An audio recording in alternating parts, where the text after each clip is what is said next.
So I'm on the phone with my friend Rose Planner, who's a therapist here in Charlotte. And I just wanted to call Rose and have a conversation about the time that we're living in and dealing with anxiety and stress. So, Rose, maybe just give a little bit about your background and then your Sure. best piece of advice for people with what we're going through right now. Yeah. Well, first of all, I'm so glad that I'm on.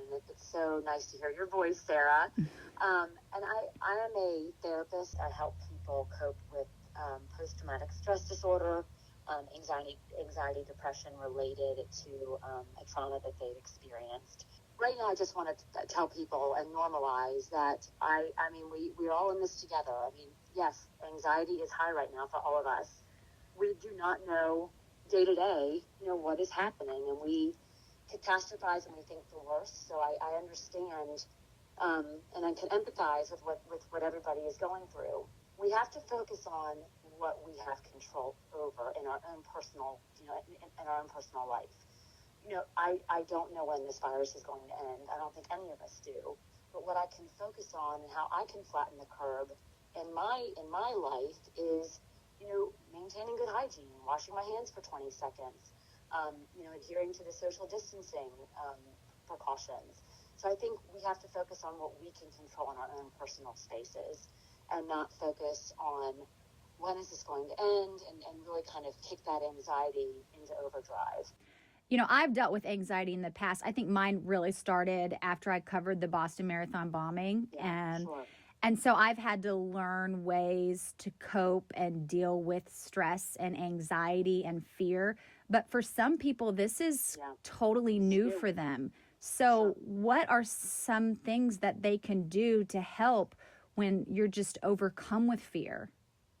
Yeah, and anything can cause anxiety, right? I mean, when you think about it, I mean, we all define anxiety differently. So for people who, have never experienced anything like this before, and most of us haven't, we're all in this kind of this new unknown, and a lot of us are calling it anxiety. So I mean, I've been telling people who have called me and have asked questions on how do I just get through the day. The biggest thing is, like I said, is to know what you can control. That's the biggest thing, is to think of like a bucket and put in the bucket all the things that you have personal control over, and then everything outside the bucket, you have to let go because we don't have control over it. And I think if you feel really panicked during the day, number one, Sarah, I hate to tell you this, but we have to turn off the news I sometimes. know. Yes. We have to disconnect. I mean, it's a 24-hour news cycle all the time, and you turn on the news and they're talking about, this new person has we have this new case here, and it is overwhelming. So I think we have to know when to turn off the news. And if we're feeling really out of control, just being able to go put ourselves in a room, hopefully maybe if our, I know that we have kids running around right now, but if the kids are napping or the kids are having the screen time, getting ourselves centered, focusing on our breathing, turning on some calming music and focus on breathing in for 4 seconds and exhaling for 6. You always want to make the exhale longer than the inhale, and really just try to ground yourself and try to get some focus and center yourself, and knowing that at this moment you are breathing, you are okay. I encourage people to go take walks during the day. I have 2 young kids. We are burning the tires out on that stroller. We are walking, as much as we can, and we're talking, and it's been a really good, I think, centering activity for me and for my kids. So that brings me to my next question. How do you talk to your kids? I mean, my daughter's 4 Yeah, and she asked me very concerned the other day that, Mommy, do I have the coronavirus? And I was like, yeah, no, baby, you're fine. yeah. So, what do we tell them? I know it's different for different ages, and then Totally. obviously how we act is affecting them. And I think that's the number one thing. You just hit the nail on the head. We have to get ourselves grounded, right, before we can have a conversation with our kids. Because if I'm talking to my 6-year-old and I'm super panicked and my emotions are high, then he's going to feel that anxiety. So the first thing is just, like I said, go into another room, center ourselves, and then come back and sit down with your child. And obviously, like you said, it depends on the age of your child. But if your child is over the age of 6, I think that we have to be honest with our kids. They're not in school. They're not playing with their friends, right? They know that something is different.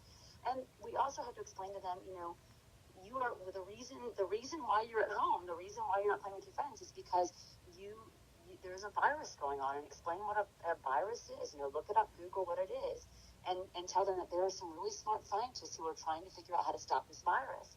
And one of the ways that they have told us as parents is to keep you guys at home, keep you away from older people in their 60s and older, and keep you, home, and so that we can monitor your personal hygiene and keep you safe.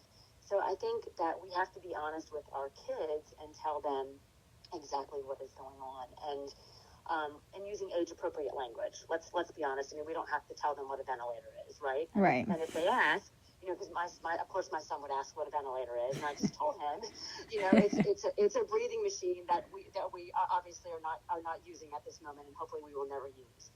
But kids are exposed to this. They're hearing this stuff on TV again. And I think the other thing is, that brings us to another point, is let's keep them away from television if we can. Yeah. Obviously they're going to hear it. So, once again, it's using age-appropriate language. It's sitting them down. It's talking to them. It's reassuring them that they're okay. They're going to be okay, and that we are here for them, and we love them. And we are just all trying to, be safe right now, and be smart about this. And that's why they're home from school. And also give them a routine. Yeah, I've had routine's parents call me good. and say, my kids are running around. I'm like, yes, we have to give them a routine. Like my 6-year-old, for example, he's in kindergarten. He was in kindergarten, but I've been working with him in the morning, getting him schoolwork, and then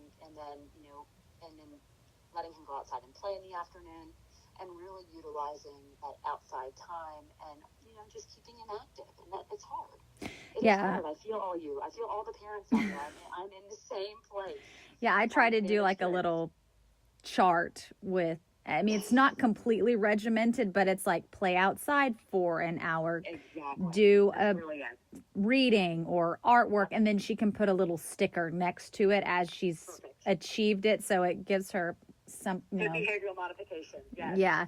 But what about parents who have older kids, like teenagers maybe, who don't, who aren't concerned? Obviously we've seen a bunch of video from teens Florida. and kids in their 20s in Florida. Yeah. So how does a parent emphasize to them, say the parent's worried but the child is not? We have to be honest with these young people. We don't know what this virus looks like, and we have found out that younger people, teenagers, and young adults are being affected by the virus. So it's time we have to have a wake up call. As a society, and it's time that we tell these teens that yes, you too have to stay home. You have to, invoke social distancing just like we have to. And also this is the generation of social media and screen time, right?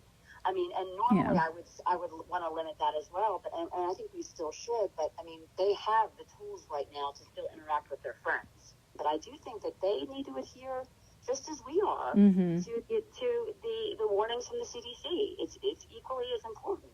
Just for them to follow the directions as well, just like we're doing. We're all in this together. We still have to open up that line of communication and let that teenager know what's going on in an appropriate way, but also reminding him or her that this is a safe space, that she or he can come anytime and have a conversation about feelings and her own anxieties, and that will be available to talk in a supportive way. So I think for me the hardest thing is the social distancing. Not being able to get my kids into some type of normal routine. Even though I know that's what we should be doing, but it's hard because I have a 6-year-old and a 16-month-old, and everything's closed. I know. Blair told me today she's really bored. This is so boring. I'm like, well, boring's good. And then she yelled at me, boring's not good. I feel like you have two sets of parents right now, and I could be wrong. You tell me if there's another group, but I feel like you have the parents who are home with their kids all day long and aren't used to this. And then you have the parents, I still have to go into work and I have my kids at home and I'm stressed because I'm going into work and then coming back into my home. So what's your advice for both of those groups? Yeah, and I think the the question there too is, who is watching my kids right now? Yes. That's the other concern, right? Like, I can't leave my kids with my parents, or I may have to leave my kids with my parents, even though I know that my parents are high risk potentially for contracting the virus. And yeah, the fear is very real for both of those groups of parents. And I think the advice would be the same, is to acknowledge what you're feeling, and if you have to go to work, it's a reality. You have to go to work, and you have to have a conversation with your children when you come home. You have to practice good hand washing and hygiene as well, just like anybody else. Acknowledging the fact that this is different right now. This is going to be a new normal that we have to redefine, and there are a lot of unknowns. But just keeping ourselves aware of how we're feeling and checking in with ourselves, and having that open conversation with our children as well. What do you tell the people, doctors, police officers, EMS? I know we've been going into work, but we're kind of rotating, trying to make sure we can all broadcast from home to separate ourselves. Still, you have several people that we need that have to go into work. And I have a friend that's a nurse who's said she's terrified that she's going to bring it home to her baby, and then her baby could give it to her mom who's watching the baby. So, I mean, what do you say to them? What do you say? I happen to be married to a healthcare professional as well, and sure, they're entitled, and they have earned the right to be afraid, just like we are, right? And they have to go into work. I mean, if you're on the front line of this, you're on the front line of this. But I tell my husband, he's got this. He knows how to maintain his personal safety while he's at work. He's been trained, to deal with this. And obviously, we don't know what it's going to look like. But right now, it's the coronavirus. But the same, personal hygiene precautions, the same, personal protective equipment that they use at work, that hasn't changed. So just reminding them, that we appreciate them. We could not, be doing this right now without them, but they've got this. They've been trained to do this, and just, reiterating that to them and reassuring them. Obviously, they're interfacing with people who may have the virus, but they would interface the same way anyway. They would still, if somebody was suspected and came into the hospital with airborne, some kind of airborne virus like tuberculosis, they would have the same protocol as they would with the potential coronavirus patient. So I don't think the PPE, the hygiene precautions haven't changed, and they know how to do this. So we just have to support them and remind them that don't forget your training. You know this. And from my conversation with other people, I think anyone who is going into work, they just feel a sense of everyone being on edge. They aren't sure. Are you a carrier? Are you a carrier? I hope you aren't. Oh, you have a runny nose, or you just coughed. So how do you keep it together, I think we have to remember that we're all human. Yeah. Right? We're all human. And yes, the person at work may have a runny nose, okay? And you may have a cough. But we still have to treat each other with respect and love. And we have to keep our distance. And once again, go and wash your hands frequently at work for 20 seconds. But we are all, and I know I probably have said this multiple times, we are in this together. And just as much as we may be on edge right now and be fearful, we also need each other to get through this. So instead of going in and looking at your colleague and saying, you have a runny nose, you may have the coronavirus, I don't want to be near you, maybe when you go home that night, texting that person and saying, I'm here for you. If there's anything going on that you need to talk about, let's have this conversation. Let's text, like we can FaceTime, but we have to be here for each other. We can't start, labeling and judging people and making people feel even more isolated, because that's not going to help anybody. How do you wrap your head around, okay, this is our new normal and it may be this way for a while? I think that's just it, is that this is our new normal, and we have two choices. We can either bury our heads in the sand and pretend it's not happening, or acknowledge it and deal with it. And by dealing with it, taking the information that is given to us from the CDC, from reputable news sources, understanding what that means, and then dealing with it appropriately. So, for example, like you just said, this could be our new normal until July. If that's what it is, that's what we're going to have to do. We're going to have to face that, and we get through it by calling our friends, calling our community, by giving our children a routine, by breathing throughout the day, walking, getting outside if we can, and obviously that may change, according to what our governor decides, but nothing in terms of, if this is extended into the near future, in terms of what we are doing right now and taking care of ourselves, that's not going to change. We're still going to have to do the same thing. So I think we just can't get ahead of ourselves and start to become fatalistic in our thought process and start to catastrophize what this is going to look like down the road. Let's just plan accordingly for the future, and get through the day and breathe and connect with friends and community, and remember that we've got this. We can do this. I mean, people do amazing things every day, right? I mean, you experienced the Boston Marathon and got through that. I mean, it's the same thing. We can all do this, and you got through it, Sarah, because you had a community who cared about you and who you were able to process things with. I mean, you and I have worked together with domestic violence. I know what you've been through with, you experienced your friend who passed away from domestic violence. I mean, you have survived some tough things, and you will get through this. You just have to remember, utilize your tools, use your breathing, take some time from your kids. I mean, it is okay. I mean, everybody says, well, I may have to use more screen time. We may have to. Yeah. You may have to give, your child an iPad for 20 minutes so you can go and you can, sit down and breathe and ground yourself so that you can come back and you can deal with the rest of the day. We just have to take it a moment at a time. Yeah. And just so people know, like Rose and I met through the Jamie Kimball Foundation, and we do a lot of work with domestic violence together. When I was in Boston, since you brought up the Boston Marathon bombing again, even though it was this horrible time and the city went into lockdown for a week, it was unbelievable to see everyone come together after that and throughout it and support each other in sports, with our law enforcement. Everyone just had a whole new appreciation for what other people are doing to keep them safe. But I think one of the things I struggle with too that made me, hello Blair.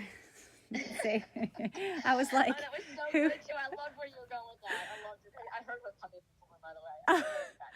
I heard that. But I think I catch myself asking people at work, okay, Italy's ahead of us. China's obviously way ahead of us. And we've seen what's happening.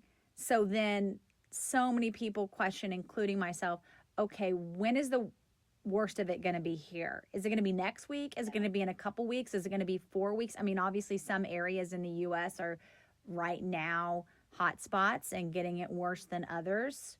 But let me ask you this, Sarah, is that helping you to have that thought? No, but I keep having it. I keep catching myself. Yeah. It's like I want to know. I want someone to tell me, You're also in the news business, and it's your job to want to know. But I think also we have to practice. This is something we didn't talk about, but some thought stopping.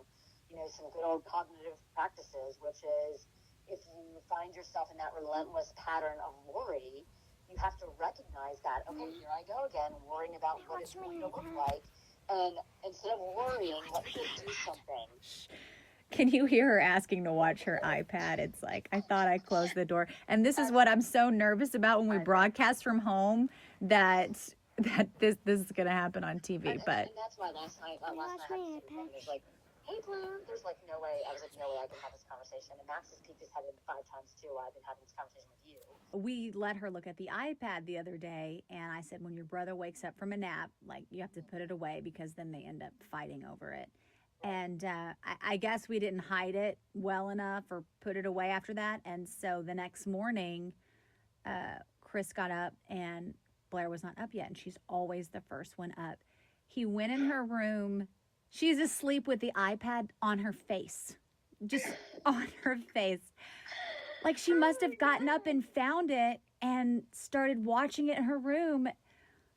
She slept till like 10 the next day. I'm like, no telling how long she was watching that last night. Like, I'm just shaking my head. She's going to be fine. She's going to be fine. Do you feel better after talking to me? Let's talk about that. And do you feel better? I feel better. Yes. And I think that's so important for people because you can go down a rabbit hole of reading articles or watching news stories. And for me, I'm usually pretty good about, I'm an evening anchor. So focusing on news in the evening, I'll watch or read news in the morning. But then I kind of have that middle part of my day to do stuff with my kids or go work out. But I've found myself this week just nonstop.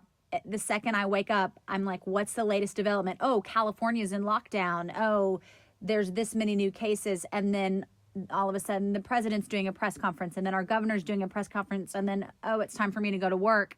And I'm like, what am I doing to myself? Even though I want to stay up to date with it, but it sends you down this rabbit hole, It does. And I think you just explain what probably most Americans are doing right now, right? They're addicted to what is going on, how is this going to affect me? Constant just need to know. And I think we have to be able to learn about it, know it at that moment, and disconnect from it. And I'm sorry to all your viewers, and if they watch you during your 6 to 11 o'clock. Yeah, well, watch that, and then watch Netflix or something. Don't watch it all day long. Is what we're saying. Yeah. And for you too. I mean, I know that this is your profession, but you too have to understand when I've consumed enough. Right. And I think don't we have enough connection with our bodies to know, when our heart rate's ticking up. Right? Yes. When we start to feel in our bodies that this isn't good, this doesn't feel good, I need to do something about it. So that at that moment, that's when you turn off your screen or your television and you go outside with your daughter. Right. You go take a walk, you go center yourself, like those grounding techniques that I laid out. You just take that time for you to get in the right headspace with everything going on, because that's how we're all going to get through this, is acknowledging when things are feeling out of control, stopping those thoughts, and doing something to get our minds off what is going on. So disconnecting and then going outside, sitting outside, getting some sunshine, taking a walk, playing with our kids, and just being really honest with how we're feeling. There's a lot of unknown factors, but we have to be there for each other. I was at the grocery store the other day and I saw paper towels, and I called a couple of my friends and I said, hey, do you need paper towels? I'm at the grocery store. So I think it's also starting to think beyond ourselves, and that will also help with our anxiety, is that if we start to think about others and connect to what other people are going through, it does help us not feel as isolated and lonely, and it does help kind of calm our anxiety. Right. So that is a proven method. Connecting with other people, understanding what they're going through does help, reduce loneliness and depression and anxiety. Yeah. I worry about the people who, don't have a job. Like, I want to talk to them. Like, I know, I hear you. I know that you're angry and upset. I know you're hurting, and I can't imagine right now how overwhelmed you must feel. I think when my friend yesterday told me that she was afraid that she was going to lose her job because, her company stopped producing what was needed, what we needed right now. I just told her, I was like, look, now is the time maybe that you can, look, my son just walked in. Yeah, honey. Okay, I'll be back. Can you give me 5 minutes? Okay, one more popsicle. And then that's it. Okay. Are you recording this conversation? This is hysterical. Oh, you just gotta love it. I've lost my train of thought. Yeah, my friend called me yesterday and was worried about losing her job. And, I empathized with her, and I told her that I'm here for her, and that, I just basically, I said that, I understand that you're feeling overwhelmed right now. And, there's probably nothing I can tell you at this moment that's going to make you feel better. But, and we just talked about, what she had control over. And she said, well, I mean, right now I have the time to be with my kids. I can take the time to look for a new job. And I validated that for her. I said, I think those are great ideas. And you're right. You don't have to get up tomorrow to go to work. If you do lose your job, so you do have the time to be with your children and to look for another job. And I think it helped her knowing that she still had some control. Because when you lose a job, that's what happens, right? I mean, everything is kind of thrown into the air. Write down the things that you have right now that you have control over. And then what do you need to do to find yourself another job? What can you do in the interim to find employment? I mean, just talking through that with them, I think sometimes is helpful. Yeah, we did a story the other day on how grocery stores are hiring. Amazon was trying to hire like 100,000 workers. Yeah, so. Yeah, but I think that tells you like there are. I mean, I think that this is exactly what you and I are talking about. This is when things shift in society and become.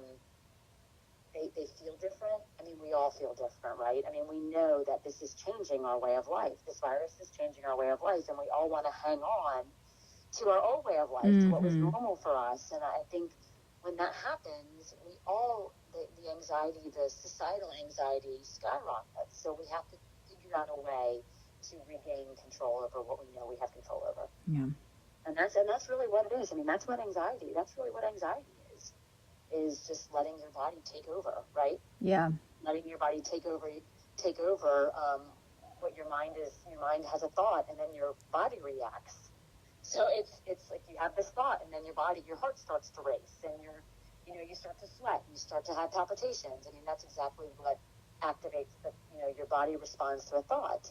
And I think in order to quell all that right now, we have to, when we have a thought, like you just said, what if this lasts until July, to acknowledge that, okay, I mean, that's a possibility, but I can't do anything about that right now. What can I do today at this moment? Would you have any last words you want to leave people with, even though we've covered a lot? No, I just want to say to anybody listening that, I mean, I'm in this too. I mean, I have 2 kids running around at home, and things feel a little uneasy at times. And I am practicing what I'm preaching. I am practicing. I am getting myself in that space where if I need a couple minutes, I don't have any regrets about giving my 6-year-old the iPad for 20 minutes so I can go and breathe and take up, sit outside. I think we just have to be really honest with how we're feeling and be in touch with it and not be afraid, to do something about it. We will get through this as a society. I mean, and I hope, and I know you hope too, like after what you experienced with the Boston Marathon bombing, that we will come out stronger and more unified. Mm-hmm. That's my hope. Well, you're awesome. I'm sure I'll be calling you again for taking advantage of free therapy sessions. Call me anytime, but I mean, literally, I wouldn't tell you what you need to do. Like, I had a friend call me yesterday, and like, I'm feeling out of control. I'm like, what do you need to do right now? I need to disconnect. We'll do it. You know all this stuff. I think all therapy is sometimes, especially with right now, is just reassurance, right? You have your tools. You know what to do with it. Well, this was great. I loved talking to you. Yeah, I hope it helps. I hope you feel better. I feel better. Yeah, I feel good too. I think it's important, like you said, to talk to your friends. Do a Zoom video, a Zoom date with wine. A Zoom date with wine. I mean, I just enjoyed talking to you today. I mean, just hearing your voice and knowing that you're okay and talking to you, and just also I wanted to tell you what a great job you're doing. I'm really proud of you. Thank you. And you should be proud of yourself. It's really hard. I mean, you're on the front line as well, Sarah. Well, I'm not. I feel like I have too many friends that are doctors and nurses that I do not feel that way, or police officers. Yeah, well, I mean, you're not like inserting IVs and putting people on ventilators, but yeah, I mean, you are, you do have a very interesting stake in this, and also too, you're responsible for what information you put out there, right? Right.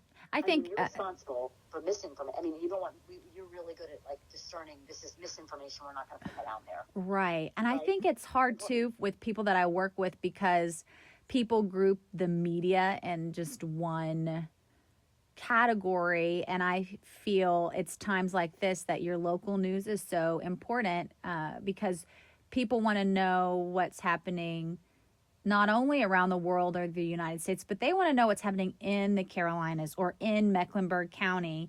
And when we're delivering that, like, our kids' schools are closed too. We're concerned for our parents too. And I think sometimes, we get some lovely emails and social media messages sometimes, but I think people sometimes forget that we are in this with you too. And you're human. And yeah. I'm really glad that you said that. I hope that you're still recording that, because I think it's important to remember that we are all human. And like we were talking earlier about when you're at work and somebody's coughing, do you run away and hide from that person in the corner, or do you stay 6 feet away from that person and say, "Are you okay? I hear you. I see you. Obviously, if you need me, I'm here." Mm-hmm. And not say, point your finger and say that person has coronavirus. Right. First of all, we don't know. And second of all, like if we start doing that, then that kind of becomes like the angry mob, doesn't it? Right. Like, I mean, it kind of puts us on a whole other trajectory that I don't think I want to be on. Right. So I think that's really important to add, that you're in this just as much as I'm in this, mm-hmm. or any of us. I mean, we're all experiencing this. Really, I mean, the anxiety for all of us is probably in some ways very similar, because we're hearing the information and we're all catastrophizing about what this could look and feel like, and we're letting our minds run wild, and we have to get ourselves back to that place where we have to stop and breathe, take a moment, and figure out how we can just get through the day. Right. Stop thinking about all the what ifs and just focus on what we can do. Call a friend. Yeah. Zoom with your friend. Pick up the phone, call a friend, call your parents, call your grandma, right? Yeah, call my grandma. That was fun. All right. Well, listen, stay in touch, and we'll talk soon, and I'm excited to hear it. Okay, thanks for chatting, Rose. Anytime. Call me anytime. Okay, bye. Okay, bye.